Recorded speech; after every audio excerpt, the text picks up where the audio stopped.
Mosaic, a daily news program from Link TV, presents a selection of news reports from independent and state-controlled broadcasters from throughout the Middle East.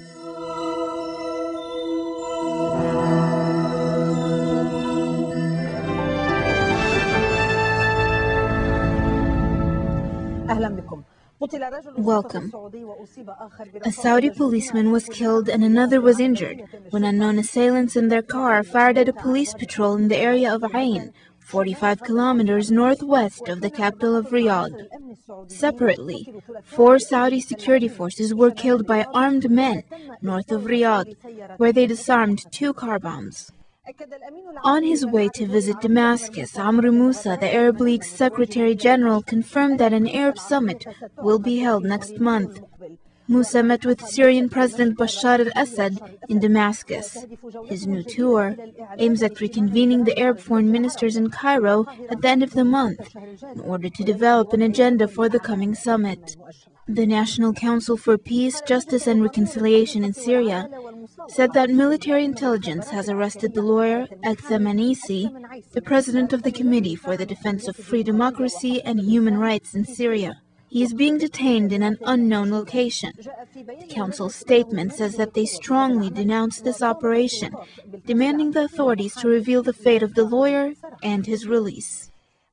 George Tenet, the head of the U.S. Central Intelligence Agency, said that the country needs 5 years of work to have the kind of clandestine service the country needs to combat al-Qaeda and other terrorist threats.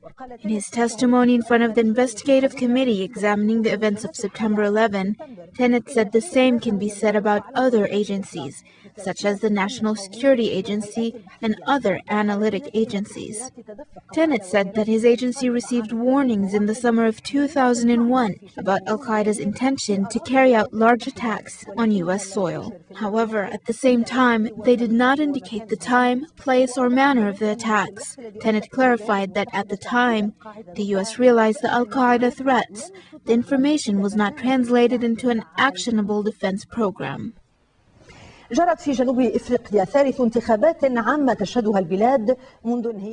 Africa, the third general election since the fall of the apartheid regime in 1994 was held. The voters in the country of 21 million voted for members of parliament who will elect the country's president and the council. The South African president Salman Mbeki, who became president after Nelson Mandela, said that the governing African National Conference, which came into power in 1994, succeeded in achieving economic stability and raising the incomes of millions of poor blacks. 37 parties ran in these elections.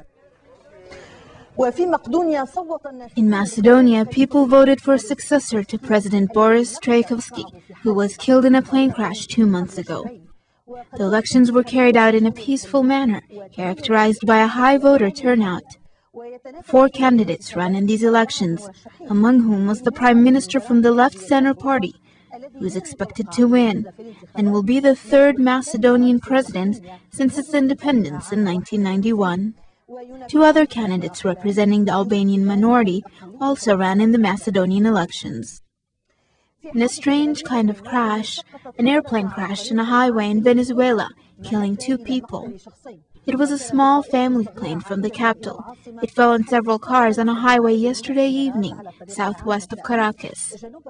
The incident killed 2 people and wounded a number of others, among them the plane's pilot and his assistant.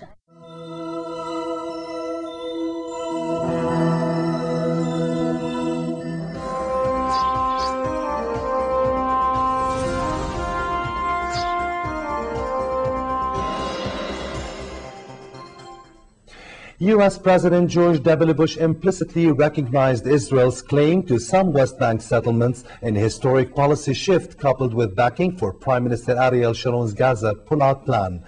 At a press conference in Washington with Israeli Prime Minister Ariel Sharon, Bush cited what he called new realities on the ground for the change in policy. He said that Israel has a claim on some West Bank land that Palestinians want as part of a future state. He also softened criticism of the internationally condemned fence Israel is building on Palestinian land in the West Bank, saying it should be temporary.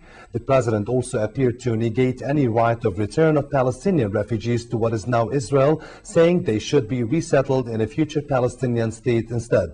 Bush's political change of heart followed a week of speculation during which Israeli sources said Sharon got U.S. assurances that in exchange for a Gaza pullout, Israel would not have to give up all of the West Bank under a future peace deal. Is beginning to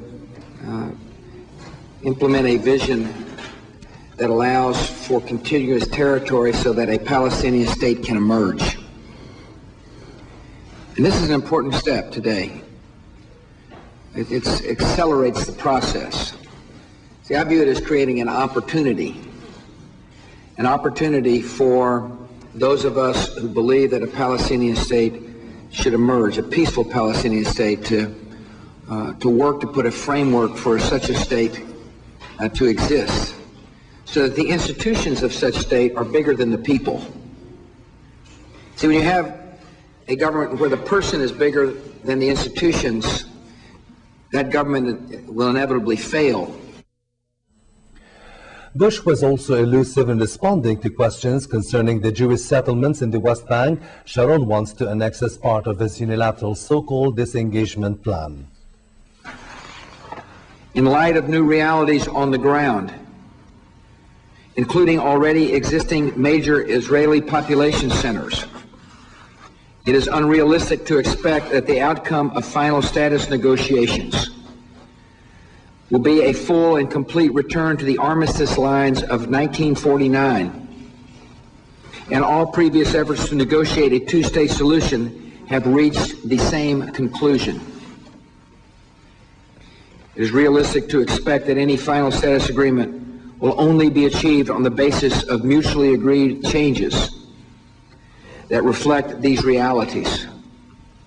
I presented to you the outlines of my disengagement plan.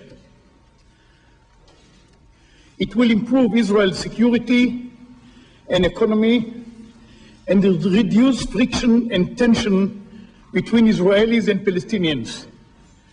My plan will create a new and better reality for the State of Israel.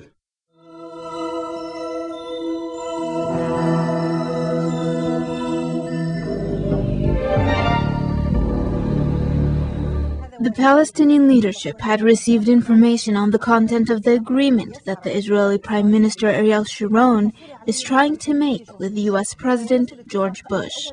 For the first time, the agreement includes the issue of the refugees in the